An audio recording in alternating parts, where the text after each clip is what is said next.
Boa noite, Brasil. Boa noite, Além Brasil. São 21 horas, horário de verão, horário de Brasília. Estamos ao vivo aqui, através do nosso programa ABP TV, o nosso encontro semanal, levando a você informação, levando a você conhecimento. Nós hoje vamos falar sobre medicamentos na gravidez e lactação. Quem estará conosco, o Dr. Joel Renó, direto de São Paulo, e Dr. Renan Rocha, lá de Santa Catarina. Vamos primeiro apresentar um vídeo sobre esse tema. Põe no ar. O mês de outubro é conhecido pela campanha Outubro Rosa, chama a atenção para a luta contra o câncer de mama. Pensando nisso, a ABP programou temas para falar de saúde da mulher à luz da psiquiatria, colaborando com esta campanha. Nesta semana, o ABP-TV discute as normas da Food and Drug Administration para o uso de medicamentos em gestantes e lactantes. Estas normas, estabelecidas em 2015, reformulam o conteúdo e formato das bulas de remédios, passando a apresentar um resumo dos riscos perinatais do medicamento. É isso aí. Você também pode participar desse programa, mas antes vou dar meu boa noite aqui para Francisca Neves, para Ana Carolina, para Cléria Augustoni, para Luiz Oliveira. Boa noite a todos, muito obrigado por estar nos acompanhando, essa audiência que muito nos honra. Você também pode participar desse programa através do nosso Linha Direta que o Diego vai colocar agora no ar. Põe no ar. Para participar é muito fácil, basta acessar o portal da ABP, www.abp.org.br. Na página de exibição do programa, encontre o formulário do Linha Direta. Coloque o seu nome, o seu e-mail, diga se você é associado ou não da ABP e preencha com a sua mensagem. Participe dos debates ao vivo do programa ABP TV. Essa aí você pode participar também através desse nosso espaço aqui de comentários no Facebook. São 21 horas, 12 minutos, horário de Brasília. Estamos começando o nosso programa. Por que eu falo isso? Aproveite agora, compartilhe essa transmissão ao vivo com aquela pessoa, com aquele teu colega, aquela tua colega que com certeza se interessa por esse tema. Eu vou dar meu primeiro boa noite ao Dr. Joel Renó Júnior, direto de São Paulo. Boa noite, Dr. Joel. Boa noite a todos vocês, é um prazer estar aqui e deixo desde já o meu agradecimento ao Antônio Geraldo, presidente da Associação Brasileira de Psiquiatria, pela ideia criativa e muito importante de se criar esse Outubro Rosa também na área de saúde mental da mulher. E nós, da Comissão de Estudos e Pesquisa da Saúde Mental da Mulher, tivemos a honra de participar da elaboração dos temas e dos ilustres convidados ao lado do nosso amigo Antônio Geraldo. Então, o meu muito obrigado e espero que tenhamos hoje um programa que esclareça as dúvidas de uma forma bastante científica e didática a todos os internautas. Doutor Joel, em nome do nosso presidente, doutor Antônio Geraldo, e de toda a equipe da ABP, agradeço também a sua participação voluntária por estar aqui se dispondo essa noite, estar conosco. Todos os internautas aqui aguardam muito as suas sábias respostas. Eu já vou lhe passar a primeira pergunta. A paciente gestante ou lactante que possua um transtorno mental precisa de atenção psiquiátrica específica? Sem dúvida alguma, porque prescrever qualquer psicotrópico no período da gestação e da lactação requer conhecimento e experiência clínica. Nós temos várias preocupações, vamos dizer assim, ao longo dos 3 trimestres de gestação. Nós temos a preocupação maior da teratogênese, a questão da malformação congênita, que é a preocupação que mais assusta as pacientes e familiares e até mesmo colegas médicos de outras especialidades. Nós temos também eventos perinatais que podem ocorrer ao longo da gestação, por exemplo, a questão da hipertensão pulmonar do neonato. Essa hipertensão pulmonar do neonato também tem que ser pensada, a questão da toxicidade neonatal, do bebê quando nasce, como ele estará, em relação aos medicamentos que foram passados via placentária para o bebê. E outra preocupação é a teratogênese comportamental. Será que esses medicamentos interferem ou não na questão cognitiva, linguagem desse bebê? Então, nós temos que pensar em vários aspectos envolvidos ao longo do período gestacional. E depois, logicamente, a gente tem o período da lactação, onde nem todas as medicações também são indicadas. Então, é por isso que esse tema atrai muitas controvérsias, porque nós temos diversos tipos de estudo, e o principal estudo, que é o estudo de coorte longitudinal, nós temos, na realidade, poucos trabalhos com com um número de pacientes ainda bastante diminuto. Então, é importante que o profissional esteja sempre se atualizando, porque é uma área de constante evolução, novas informações, extremamente dinâmica. Muito obrigado, doutor Joel Renan. Vou dar meu primeiro boa noite lá para Santa Catarina, através do doutor Renan Rocha. Boa noite, doutor. Boa noite. Quero agradecer esse convite distinto, muito importante, contemplar um assunto fundamental para a prática da psiquiatria, para a prática da medicina e profissões relacionadas, que é a utilização de medicamentos perinatais, né, no período perinatal, na gestação, no puerpério imediato e também um pouco mais à frente. Eu acredito que esse programa vai ser muito importante e quero parabenizar a ABP, não só pelo que ela está fazendo neste momento para toda a psiquiatria em termos de educação continuada por meio da ABP-TV, mas principalmente na saúde mental da mulher. Nós temos tido um grande apoio e agradecemos muito a essa sensibilidade da ABP em contemplar esses temas que são fundamentais. Boa noite. Doutor Renan, em nome do nosso presidente, doutor Antônio Geraldo, e toda a equipe da ABP, também agradeço a sua participação voluntária por estar disposto a essa noite estar conosco aí respondendo as perguntas que chegam dos nossos internautas e também da linha direta do site da ABP, tanto no Facebook quanto no site da ABP. E eu vou lhe passar a pergunta: como fazer quando a gestante ou lactante apresenta condições psiquiátricas onde o tratamento farmacológico é essencial? É muito importante ficar claro que a utilização de medicamentos no período perinatal é uma decisão compartilhada.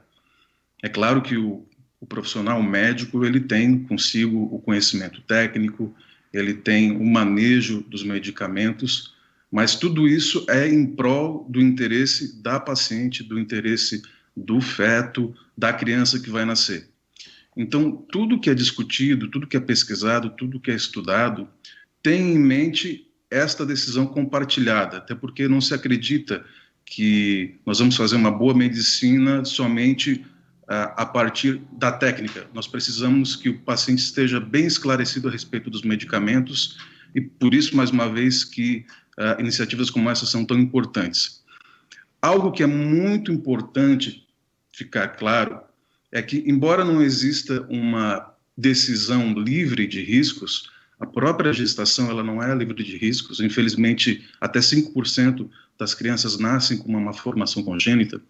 Embora não seja livre de riscos a questão do nascimento da criança, em função dessas intercorrências possíveis, é possível sim, e acredito que esta é uma das mensagens principais, é possível se escolher o melhor medicamento para aquela mulher, para aquela gestante e para aquela criança que está sendo gestada. Eu acho que essa é a primeira mensagem e o primeiro critério, o primeiro paradigma que tem que ficar claro. Embora não exista decisão livre de riscos, a realidade não é livre de riscos, nenhum medicamento vai ter a sua segurança reprodutiva 100% identificada.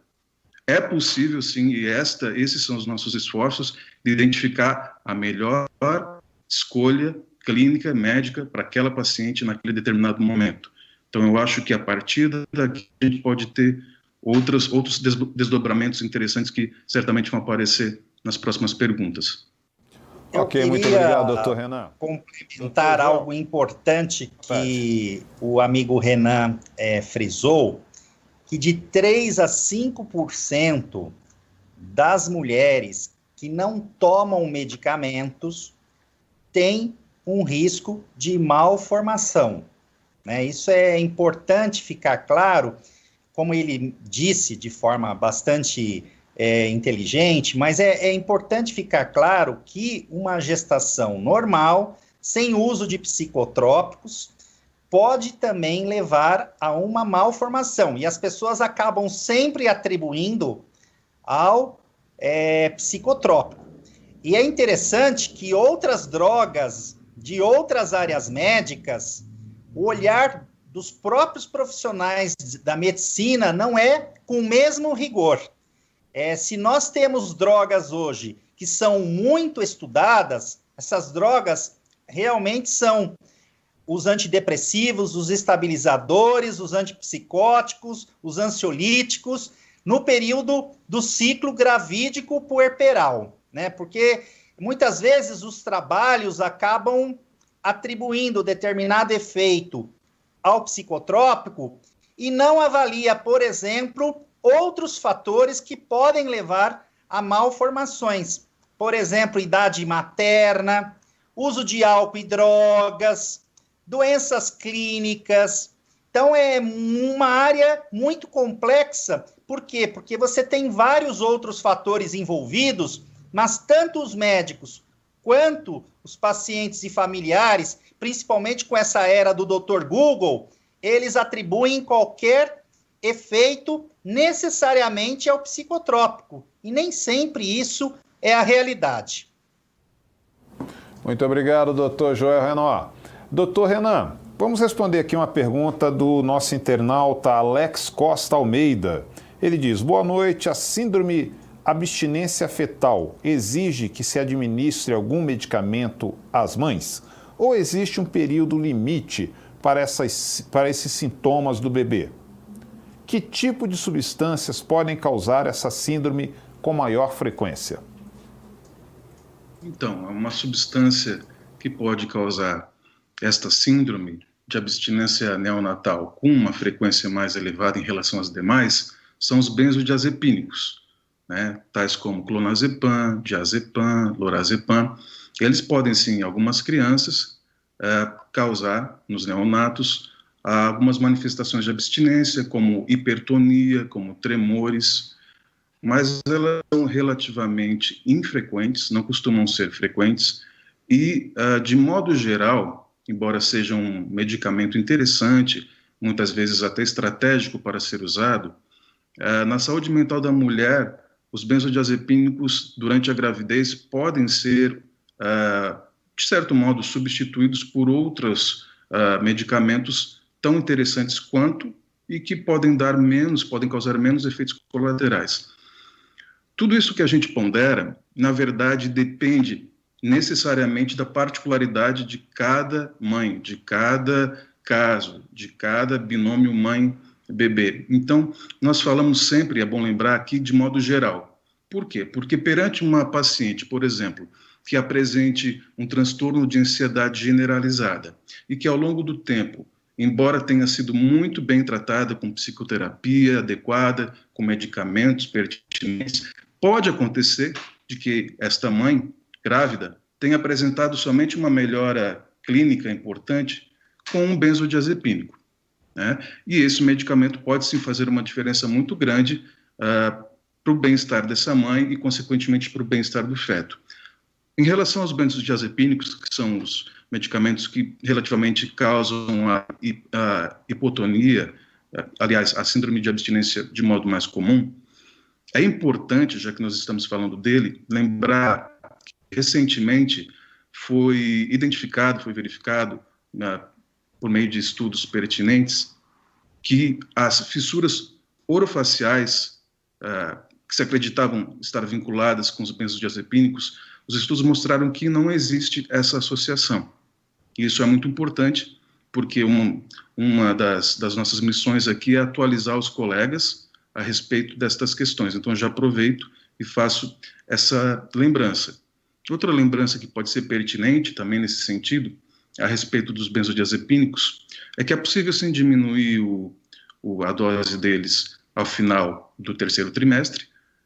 É possível também considerar, em relação aos benzodiazepínicos, que o lorazepam tem uma menor, digamos assim, ele é menos invasivo para o feto.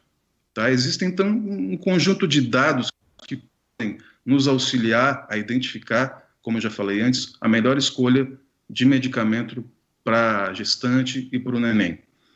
Dentro desse contexto da pergunta, eu acho que é isso que eu posso, no momento, esclarecer. Obrigado, doutor Renan. Doutor Gel, vamos responder aqui ao nosso internauta, ao Luiz de Santo. Ele fez a pergunta através do nosso canal Linha Direta no site da ABP. Ele pergunta: os fármacos administrados às mulheres grávidas podem atravessar a barreira placentária e expor o embrião em desenvolvimento a seus efeitos farmacológicos? Sem dúvida que sim. E é por isso que a gente tem que avaliar quais os fármacos que nós podemos ou não prescrever com mais segurança durante o período gestacional. Qual é o potencial teratogênico desse fármaco, principalmente nas primeiras 12 semanas de gestação.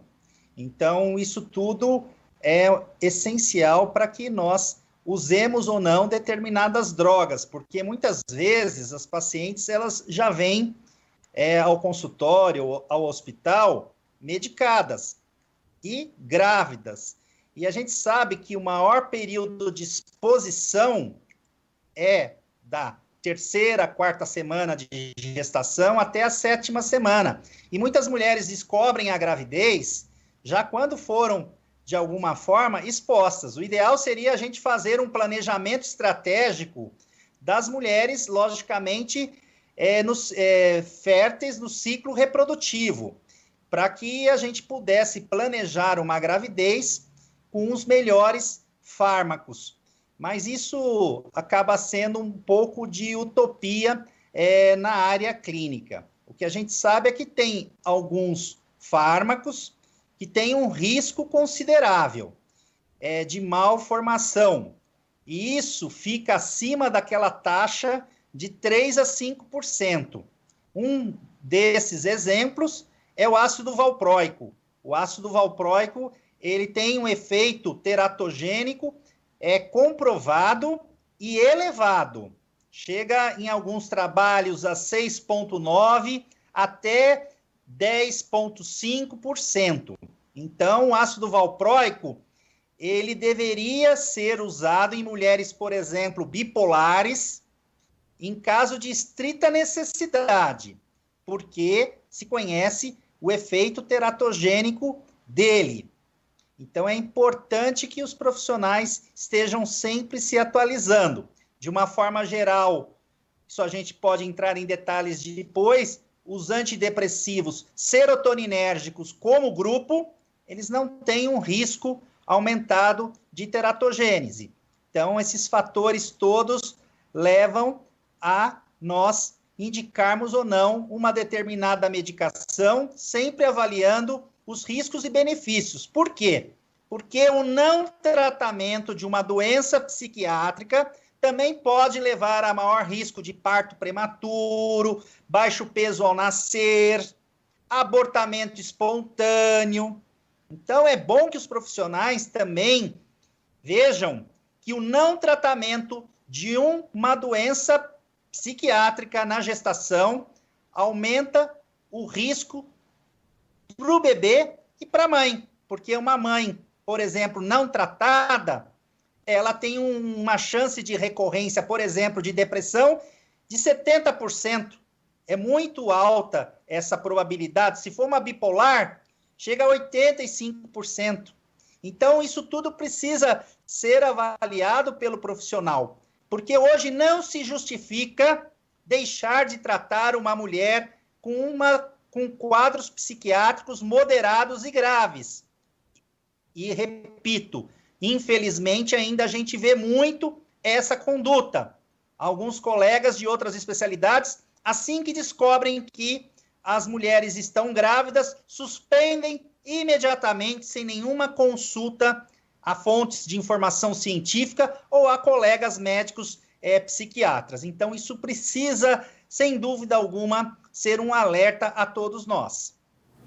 Ok, eu quero aqui agradecer e dar meu boa noite a Jaqueline Nascimento, o Carlos Guilherme, aqui do Distrito Federal, Daniela Lucena, lá de Tocantins, e a todos que estão nos acompanhando aqui pelo Facebook, muito obrigado pela audiência que muito nos honra.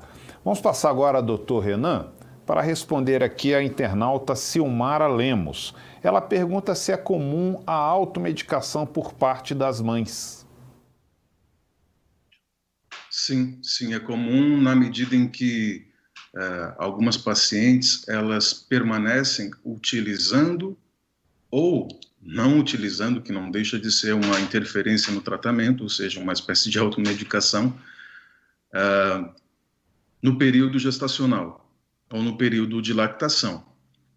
A nossa preocupação é que, por exemplo, mesmo com as melhores das intenções, uma mãe procure um tratamento, digamos, natural, como a erva de São João, Hipérico perfuratum. A princípio, algo bastante razoável, utilizar um medicamento proveniente da natureza para um tratamento. De fato, esse medicamento fitoterápico tem alguma eficácia, porém, ele tem estudos que sugerem uma teratogênese maior até do que outros medicamentos antidepressivos tradicionais. Então, um caso em que a emenda sai muito pior do que o soneto. Então, é fundamental que o paciente, a mulher, a gestante, procure orientação. Se a paciente, a mulher, a gestante, identifica que o médico, naquele momento, ele não está bem familiarizado, e de fato é compreensível porque são muitos os medicamentos e as situações clínicas são diversas, ela deve procurar, sim, uma segunda opinião, uma terceira opinião, para encontrar a melhor decisão possível. E é possível que a decisão mais adequada para o caso dela seja identificada. Obrigado, doutor Renan. Isso que o Renan falou Fica à vontade. Extremamente importante e eu gostaria de ressaltar. Ele citou a questão do Hipérico perfuratum, a erva de São João. E eu já recebi muitas pacientes que vieram, inclusive, com a troca de um antidepressivo eficaz e seguro para uso na gestação pelo Hipérico. E o Renan respondeu aquela pergunta em relação à toxicidade neonatal, abstinência, etc. O Hipérico é justamente um desses antidepressivos, embora seja fitoterápico, e eu queria chamar a atenção de todos que nem tudo que vem da terra, como se diz, é saudável, né? Então é importante que as pessoas busquem informações científicas sólidas, porque o que eu percebo é que, assim, as pessoas acabam usando de muita intuição e uma pseudo-experiência clínica nesta área. E isso oferece riscos para as gestantes e para as mulheres, para as crianças, sem dúvida alguma. E mais, né, essas gestantes, elas, se não fizerem o tratamento correto, elas aderem pouco ao pré-natal, aumentam o uso de álcool e drogas. Então, elas podem prejudicar a si mesmas e também ao desenvolvimento saudável fetal. Ok, doutor Joel. Eu gostaria de dar meu boa noite a Fátima Marques, a Jaqueline Nascimento, Jaqueline Assis, Carolina Galante, a minha amiga psiquiatra Sandra Peu, doutora Sandra Peu, Nalva Góes, Muito obrigado pela audiência. Doutor Joel, continue na conexão, que eu vou te passar a pergunta aqui do Daniel Ribeiro, que ele pergunta: uma dependente química em tratamento e tomando medicações pode engravidar sendo acompanhada por familiares? Olha, a gente tem como norma, em primeiro lugar, tratar a dependência química, porque não se pode pagar um preço alto, por exemplo, uma dependente de álcool ou uma dependente de outras drogas. Isso pode afetar o curso do desenvolvimento fetal. Então, em primeiro lugar, pelo menos é a nossa conduta, é tratar a dependência química. Ela tem que ter um período razoável de total abstinência de quaisquer drogas, para daí a gente elaborar um plano terapêutico mais indicado para ela. Porque tratamento de dependência química, a gente sabe que é complexo, que é difícil, mesmo em grupos especializados de dependência química, como nós temos aqui no país.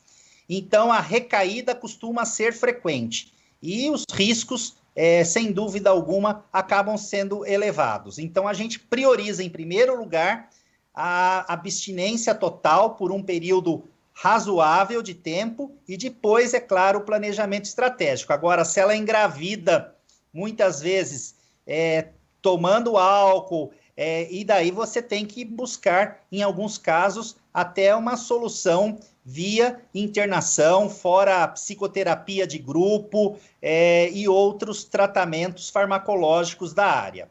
Ok, obrigado, doutor Joel. Meu boa noite para Flávia Franklin, a Graça Moraes, Fátima Marques, Jaqueline Nascimento, Carolina Galante Silva. Muito boa noite, obrigado pela audiência. Doutor Renan, vamos responder aqui uma pergunta que chegou pelo Facebook da Tatiana de Freitas da Mé. Boa noite, qual o procedimento em paciente com transtorno de humor em uso de lítio na gestação puerpério?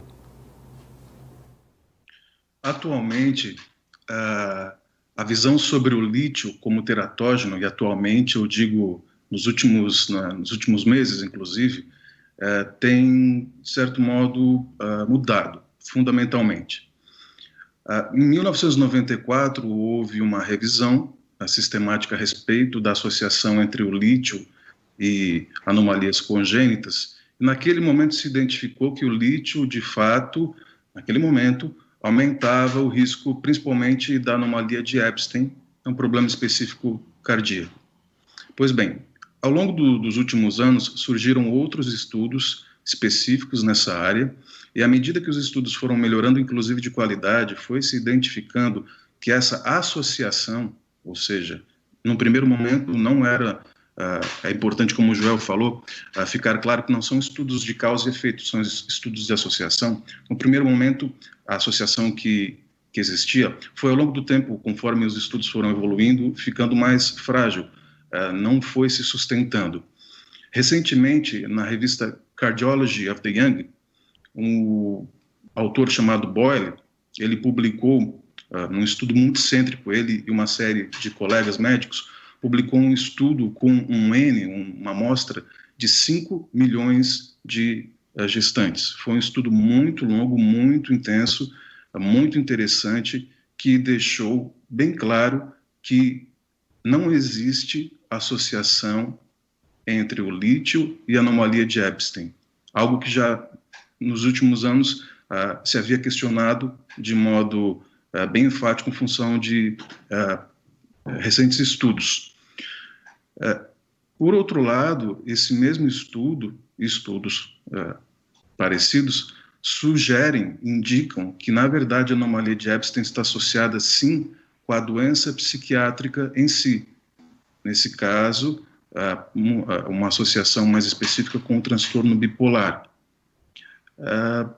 O lítio, ele é um medicamento muito importante na psiquiatria, por uma questão pontual que tem que ser deixada bem clara. O lítio é um medicamento que previne e evita suicídios, ok? Inclusive em números muito significativos, uma diminuição de suicídios de 30% a 60%.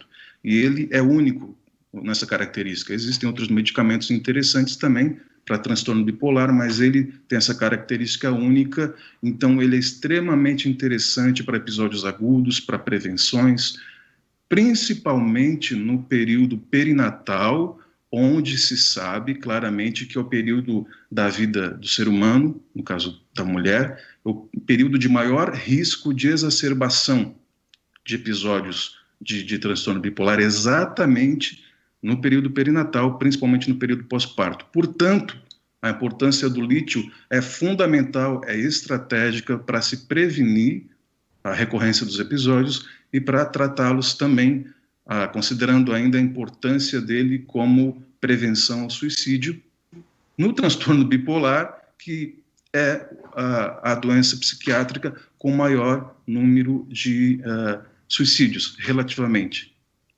Então, que fique bem claro essas questões, essas informações, que elas são fundamentais para o bom manejo do uso do lítio na gestação. Obviamente, existem diversas outras considerações relacionadas à segurança do uso do lítio, questões associadas à dose, que o Joel pode comentar, que é muito, muito pertinente, mas, a princípio, o que eu posso já encaminhar de resposta é esta. Fique à vontade, doutor Joel. Então, isso que o Renan falou, perfeito. A gente sabe que essa anomalia de Epstein, ela, na realidade, é ou inexistente ou um risco muito pequeno, estimado em 1 a cada 2.000 gestações, embora isso, comparativamente com mulheres que não usam lítio, signifique um aumento de 10 a 20 vezes, né? E é importante, durante o período gestacional, fazer uma dosagem do lítio uma vez por mês, fazer a ecocardiografia entre a 16ª e 18ª semana de gestação. Seguro morreu de velho, embora o risco seja ou inexistente ou muito pequeno. E também, é claro, no último mês, dosagens semanais da litemia, porque muitas vezes, no período do pós-parto, você precisa fazer um ajuste de dosagem, uma diminuição entre 30% a 50% da dosagem, tá? Até porque a gente tem um aumento de volume no último trimestre de gestação e você pode ter uma alteração dos níveis de litemia. A gente sabe que o lítio, a barreira entre a terapêutica e a toxicidade é bastante tênue. Em relação à questão da amamentação, né? O problema do lítio é que, por exemplo, os níveis dele, por exemplo, a gente considera segura uma droga que passa no máximo para o bebê, em relação à dosagem materna, 10%. Então, se o bebê tem até 10%, isso não é uma regra, mas é válido, né? O lítio, ele chega a passar em torno de 30% da dosagem materna.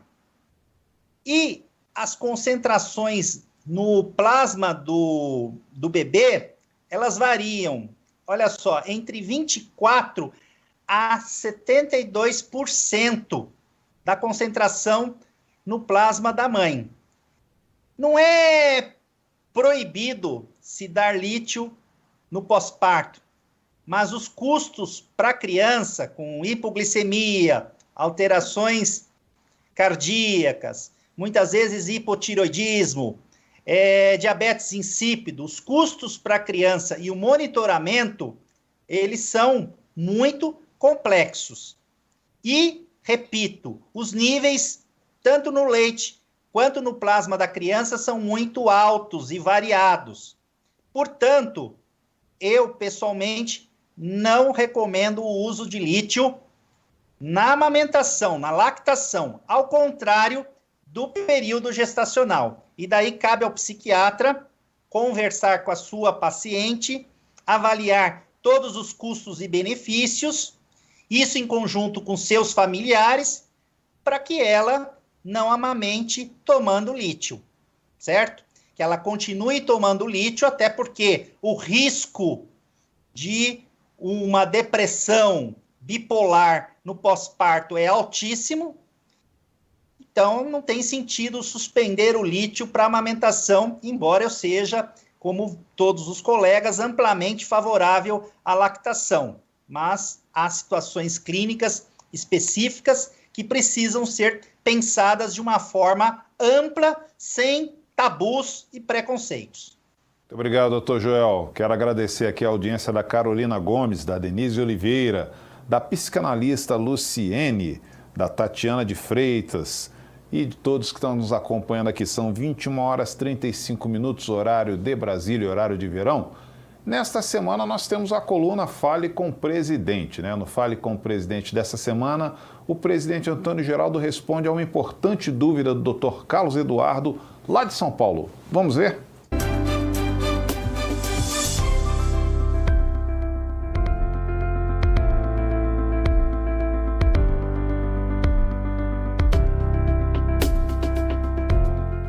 Olá, Carlos Eduardo, com muito prazer que eu respondo a sua pergunta.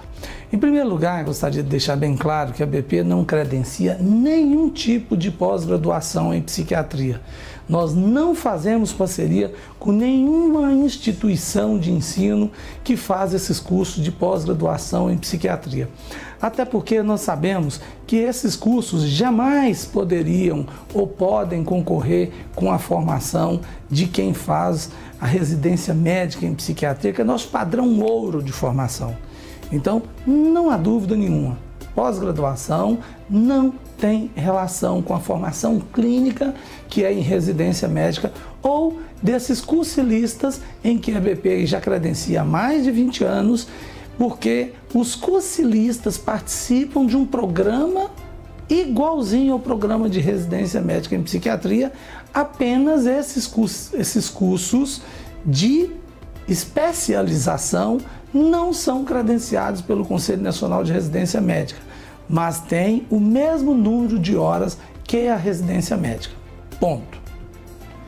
Número 2, cursos para concurso, curso para preparação de provas, a ABP também não credencia nenhum curso.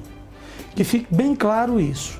Nós fizemos o curso para concurso da ABP apenas no sentido de atender os associados que nos solicitaram tal curso, porque a queixa geral é que existem alguns cursos para preparação de prova e que estão levando as pessoas mais a perder a prova, né, mais a não serem aprovados do que realmente aprendizado. Então isso foi mais uma prestação de serviço da BP e inclusive é bom que fique bem claro, esses cursos são gratuitos para os associados da BP que estão inscritos no Congresso Brasileiro de Psiquiatria. Portanto, não tem fim nem arrecadatório, porque ele é gratuito para o associado que está inscrito no Congresso Brasileiro de Psiquiatria. É a BP sempre pensando em você.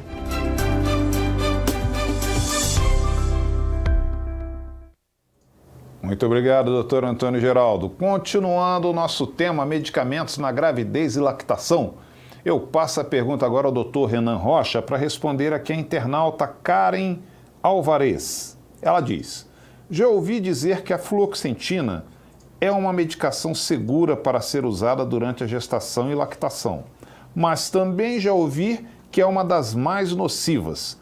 Qual a opinião dos doutores? Começando aí pelo doutor Renan Rocha. Como o Joel lembrou, os antidepressivos são a classe de medicamentos em toda a medicina mais estudada. São no mínimo 30 mil casos de gestantes que utilizaram os antidepressivos e que foram objeto de estudo para se identificar exatamente a possibilidade de teratogênese comportamental ou malformações. A fluoxetina, muito provavelmente, é o principal medicamento estudado, junto com os tricíclicos, mas ela se destaca muito dentre os novos medicamentos antidepressivos, os inibidores de recaptação seletiva de serotonina e os demais congêneres. Ela, por muito tempo de fato, e até pouco tempo atrás, foi identificada como uma das principais escolhas em termos de segurança reprodutiva. No entanto, o que aconteceu é que outros medicamentos também, ao longo do tempo, começaram a ser mais pesquisados e demonstraram um perfil mais interessante do que a própria fluoxetina. Então, ela não perdeu tanto da sua segurança reprodutiva. O que aconteceu foi que outros medicamentos apresentaram um perfil mais interessante. Recentemente, alguns estudos mostraram alguma tendência maior para teratogênese relacionada a distúrbios metabólicos, principalmente, e também anomalias cardíacas. No entanto, esses estudos de associação, que jamais trazem uma conclusão de causa e efeito, eles também, falou antes, são bastante questionáveis, porque, falando um português bem franco, botam na conta dos antidepressivos fatores que não são específicos a ele. Por exemplo, questões relacionadas a fatores como álcool, drogas, dieta, obesidade, poluição, história familiar de transtornos psiquiátricos que trazem consigo maior risco de desfechos desfavoráveis, não são avaliados em muitos desses estudos, e o medicamento em estudo, no caso a fluoxetina, acaba levando, digamos, a culpa dos desfechos desfavoráveis, como esses que eu citei.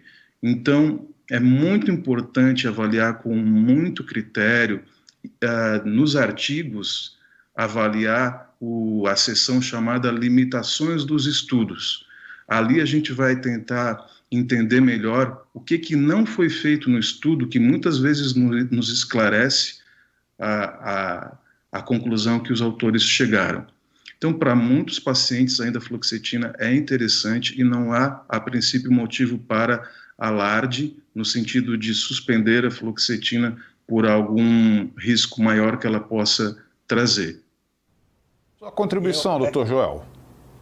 Então, isso que o Renan falou é perfeito, mas como em toda a medicina, sempre há trabalhos controversos, imputando a fluoxetina e a paroxetina possíveis alterações cardíacas. As polêmicas na questão da paroxetina foram e são muito maiores. Nós temos vários resultados controversos.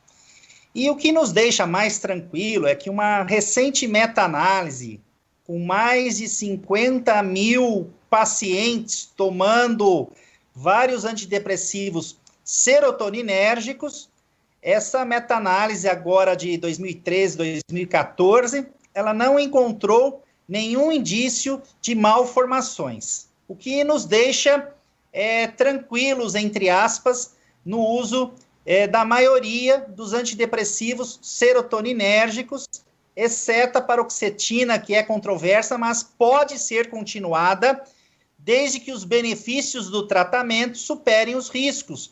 Por exemplo, uma paciente que tem pânico e depressão e só responde a paroxetina, você não vai interromper o uso de paroxetina na gestação para essa mulher jamais. Agora, a bomba da fluoxetina é na lactação. Na lactação, ela não é indicada, porque ela passa, por exemplo, 12% para o leite materno, então acima daquele índice de segurança. Ela tem um efeito acumulativo e pode, sem dúvida alguma, levar a efeitos de toxicidade neonatal. Então, se você tem a oportunidade de prescrever antes da mulher engravidar, fazer um planejamento terapêutico, pensando na lactação, no ciclo gravídico puerperal, a fluoxetina não é a principal indicação. A sertralina, para esse caso, seria a melhor indicação, porque a sertralina, além de ter um perfil de segurança bastante satisfatório no período gestacional, a sertralina, você, por exemplo, no leite materno, você tem níveis indetectáveis, né? Então, ela passa menos que 3% da dosagem materna. Então, é um antidepressivo que você pode utilizar tanto para o período gestacional quanto para o período do pós-parto e a mãe amamentar o seu bebê normalmente. Obrigado, doutor Joel. Doutor Joel, aproveite a sua conexão para responder aqui a sua colega dos doutores, da doutora Sandra Peu. Boa noite, um ótimo programa, e a minha pergunta: em qual momento a ECT é melhor indicada para uma grávida que toma antidepressivos? Bem, a ECT, nós já tivemos alguns casos lá no IPQ, no HC, de pacientes, por exemplo, com transtorno bipolar grave, em fase de mania psicótica, depressão grave. Então, em algumas situações onde você teria que fazer uma associação ampla de medicamentos, e aí você perde mão em relação à avaliação de riscos, porque a gente fala na questão da monoterapia, medicação por medicação. Agora, quando você envolve a politerapia, os efeitos colaterais, as interações medicamentosas podem ser danosas, você perde um pouco da previsibilidade dos riscos. Então, nesses casos mais graves, que se exige uma resposta terapêutica rápida, a ECT, ela pode, sem dúvida, ser instituída, desde que, é claro, com um colega obstetra, avaliando uma série de parâmetros para a segurança do feto. Né? Isso que a gente faz. A gente faz um trabalho multidisciplinar. Obrigado, doutor Joel.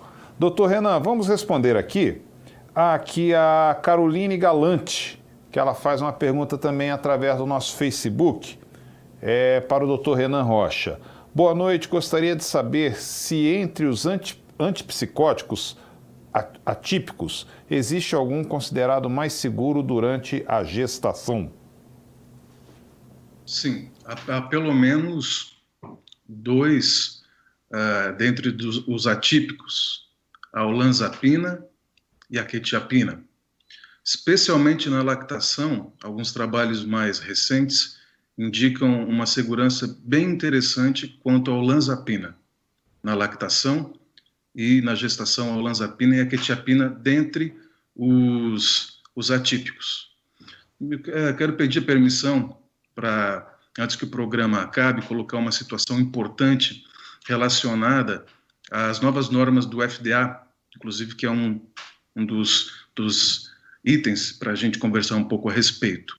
O que aconteceu? 2014 para 2015, o FDA, que é a Food and Drug Administration, que é uma agência governamental dos Estados Unidos, tal qual a nossa Anvisa aqui no Brasil, que regula os medicamentos e as bulas de lá, mudou a estrutura das bulas. Elas passaram daquela categoria estrutural que nós conhecemos, com as letrinhas A, B, C, D e X, para uma estrutura narrativa que traz uma série de informações mais pertinentes e que é importante para a nossa realidade aqui, porque a Anvisa e outras agências regulatórias ao redor do mundo utilizam esta bula do FDA como referência. Então, é razoável nós esperarmos daqui a algum tempo que as nossas bulas no Brasil também sofram as modificações que sofreram as bulas nos Estados Unidos. Qual é o impacto importante que a gente já pode adiantar? Primeiro, os medicamentos que foram aprovados pela FDA antes do ano 2000 não receberão essa bula nova. E, ao mesmo tempo, não trarão mais consigo as categorias classificatórias tradicionais A, B, C, D e X. Isso torna ainda mais importante a educação continuada, como a gente está fazendo aqui, a informação clara a respeito do que pode, de que modo pode ser melhor conduzido os casos das pacientes. E eu queria deixar isso bem claro para que todos os colegas de fato se envolvam e busquem esclarecimentos, porque as bulas, no seu formato tradicional, que já eram extremamente questionáveis, a ponto da própria FDA, em 2008, já não concordar consigo própria e falar que precisava mudar. Então, esta bula, que já é extremamente questionável, mas pelo menos serve para casos mais graves, ela vai, ao longo do tempo, para muitos medicamentos, sequer estar presente. Ou seja, A bula medicamentosa, que atualmente tem esse conteúdo frágil, ela vai estar ainda mais fragilizada. Ela vai deixar de ser uma referência científica conforme essas mudanças aconteçam. E esta importância da mensagem que eu quero deixar, a importância de estar atento a essas mudanças que vão acontecer, muito provavelmente nas bulas brasileiras, e que os colegas busquem esse esclarecimento, essa educação continuada, que é fundamental para o tratamento correto das pacientes. Obrigado, doutor Renan. Doutor Joel, o Luiz Gustavo ele pergunta se a sertralina é mais segura na lactação e na gestação que a fluorentina, que a fluoxetina. Então, eu acredito que essa questão ela seja importante, mas foi de alguma forma respondida anteriormente. Sem dúvida alguma, hoje, se nós pensarmos no período gestacional e puerperal, a sertralina é uma opção melhor que a fluoxetina. Primeiro porque sobre a sertralina não paira dúvidas até o presente momento, porque é muito dinâmica essa área, em relação à malformação cardíaca. Em relação à fluoxetina, embora as meta-análises bastante substanciais não tenham encontrado nada, mas temos alguns trabalhos que encontraram um pequeno risco. E na questão, como eu falei, da lactação, onde os níveis de sertralina no leite são indetectáveis, enquanto que a fluoxetina passa cerca de 12% e tem um efeito acumulativo. Então, não recomendo o uso de fluoxetina na amamentação, em hipótese alguma, pelos riscos que podem ter ao bebê, embora, é lógico, tudo depende de cada situação e de acompanhamento clínico do médico. Não é proibido se dar fluoxetina na amamentação, quero deixar claro isso. Mas é preferível, por uma questão de excesso de segurança de zelo, que se evite uma medicação que não é a mais indicada. Muito obrigado, doutor Joel. São 21 horas e 52 minutos, horário de verão, horário de Brasília. Faltam 8 minutinhos para as 10 horas. Mas o doutor Antônio Geraldo, ele tem um convite para você. Doutor Antônio Geraldo é o nosso presidente aqui da Associação Brasileira de Psiquiatria. Ele tem um convite para você que ainda não se inscreveu no Congresso Brasileiro de Psiquiatria. Confira o convite. Eu estou aqui para falar para vocês sobre o Congresso Brasileiro de Psiquiatria. O Congresso Brasileiro de Psiquiatria é hoje o segundo maior congresso de psiquiatria do mundo, tanto em quantidade de pessoas quanto em qualidade. Nós teremos aqui no Brasil, em São Paulo, 16 a 19 de novembro, simplesmente mais de 50 convidados brasileiros e internacionais com índice H acima de 50. Isso é realmente o suprassumo da ciência. Nós hoje temos a melhor revista de todas as áreas das ciências do Brasil, a segunda melhor revista de todas as áreas das ciências da América Latina, perdendo apenas para uma revista de astronomia.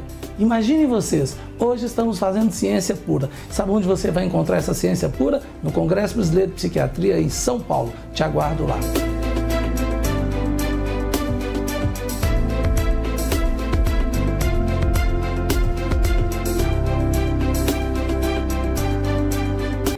Belo convite. São 21 horas e 53 minutos, horário de Brasília. Nós estamos encerrando mais uma edição do nosso programa ABP-TV. Gostaria das considerações finais do Dr. João Renó, direto de São Paulo. Suas considerações finais, doutor. Não, primeiro eu vou começar fazendo um merchan aí, aproveitando a deixa do nosso querido presidente. Dia 16 de novembro, primeiro dia do Congresso Brasileiro de Psiquiatria aqui em São Paulo, às 17 horas, das 17 às 19, eu e o amigo Renan estaremos fazendo parte da sessão Como Eu Trato Grávidas com Transtornos Psiquiátricos. Então, vocês que estão nos assistindo e quiserem participar dessa nossa conferência, será um grande prazer e uma grande honra, e agradeço ao convite. Então, eu queria deixar como mensagem final o seguinte: não há dono da verdade nesta área. cabe a nós profissionais, de forma muito ética e científica, ilustrarmos todos os riscos e benefícios do tratamento versus não tratamento durante o período gestacional e o período do pós-parto. Não há gravidez sem riscos. Quem opta por ter filhos vai ter riscos durante a vida inteira. Então, ser pai e mãe é uma missão e cabe ao médico dar uma sustentação técnica, científica às pessoas de uma forma bastante acolhedora. E eu tenho o desejo de que os médicos de diversas especialidades interajam mais antes de tomarem decisões que sejam desatualizadas e possam prejudicar o desenvolvimento de uma gravidez sadia. Foi um prazer estar aqui. Um grande abraço a todos. O meu muito obrigado mais uma vez à ABP, em especial ao presidente Antônio Geraldo. Obrigado, doutor Gel. Doutor Renan Rocha, direto de Santa Catarina, suas considerações finais sobre a participação de hoje no programa ABP TV. Fiquei muito honrado com o convite, é uma oportunidade muito especial poder contribuir para um esclarecimento maior a respeito desse tema fundamental, tão importante, tão sensível e que precisa de muita atualização e dedicação para que, de fato, seja feita a melhor medicina psiquiátrica possível. Eu deixo para reflexão uma frase que é a seguinte: para todo problema complexo existe uma solução simples, atraente e errada. Então, conhecimento técnico, humildade, comprometimento, fundamental para que a psiquiatria faça o melhor trabalho possível. Essa é a nossa intenção, a nossa mensagem. Muito obrigado, doutor Renan. Quero agradecer aqui, em nome do doutor Antônio Geraldo e de toda a equipe da ABP, a participação muito valiosa do doutor João Renó, participação do doutor Renan Rocha. Quero agradecer a equipe de comunicação da ABP que faz com que esse programa chegue a vocês todas as segundas-feiras, às 21 horas. Lembrando que essa mesa que o doutor Joel citou realmente é uma mesa imperdível para você que vai participar do Congresso Brasileiro de Psiquiatria mês que vem em São Paulo. Lembrando que esse programa ele fica à disposição on demand, você que de repente chegou um pouco em cima da hora, não pôde acompanhar o programa na sua íntegra. Esse programa ele fica disponível daqui a pouquinho no próprio Facebook e também no canal da ABP no YouTube. Então inscreva-se nesse canal e aproveite o que a ABP oferece para você. Estaremos de volta na próxima semana, segunda-feira, às 21 horas, ao vivo, aqui no seu programa ABP TV. Tenham todos uma semana muito vitoriosa. Até a próxima. Tchau, tchau.